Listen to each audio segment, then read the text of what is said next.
Up next, a UFC welterweight division matchup.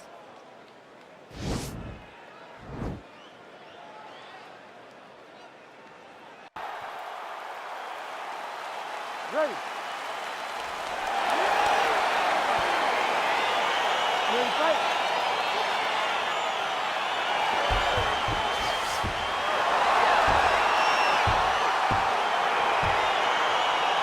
All right, so here we go with round one. Seems to be a situation in which he wants to do everything in his power to keep this fight on the feet. He'd appear to have a lot of advantages at distance. We'll see if he can get it done tonight. Yes, he has all the advantages because we don't see many specialists anymore in the UFC.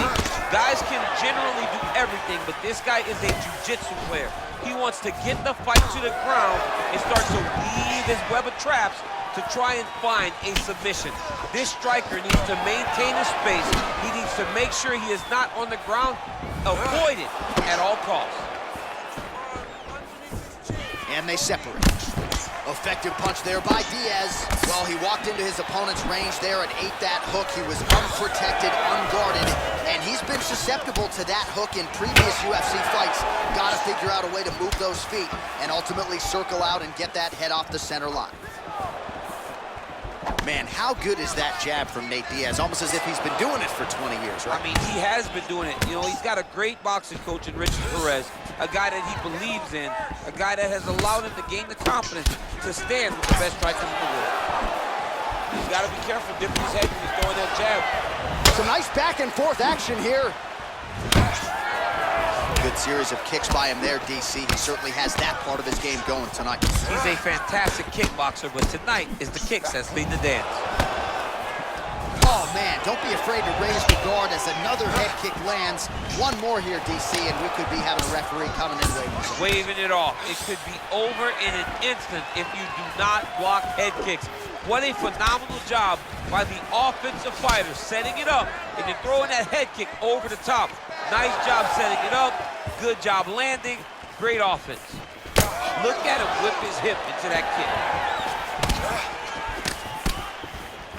Oh, massive head kick there. We'll see if he can finish.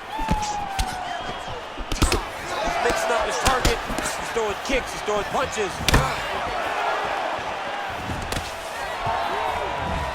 Big, powerful punch lands. Now we get back in range. 26 total strikes have landed for Nate Diaz. Leg kick. Well, looks as though his leg is hurt here. You can even see him limping a little bit.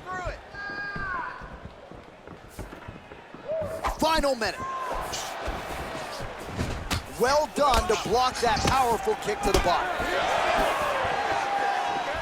Misses again with a right punch.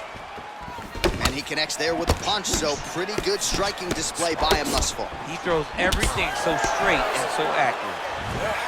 Man, he's timing his shots nicely. It's like Tom Brady out there. He hasn't missed the target. I mean, you insist on bringing in Tom Brady. Stop it. John, stop it. Look at how he turns his hip into that leg kick. 5 minutes in the books. All right, so a huge round for him there. His opponent will need Motrin tomorrow. A lot of head kicks in that previous 5 minutes. All right, round two is now upon us. Pretty competitive first 5 minutes, I thought. It's exactly what we expected. We expected when we saw this on the match sheet that these two guys were evenly matched. Let's see who really takes control as we go into the second round. Diaz gets caught with that punch. Well, now if you're the opponent, you really got to be careful as Diaz is able to find a home for that right hand yet. When Diaz starts landing the right hand, you have got to stay firm. You have got to dig your heels in the ground and say, no way you're going to just run me over. Easier said than done when you're facing Nathan Diaz. Diaz's shot there is blocked.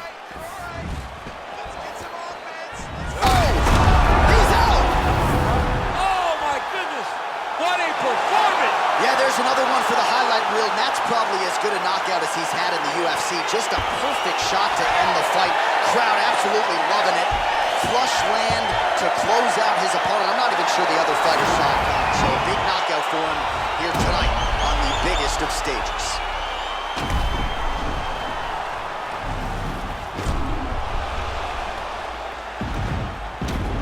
So there there he is as the celebration continues. A huge knockout for him here tonight.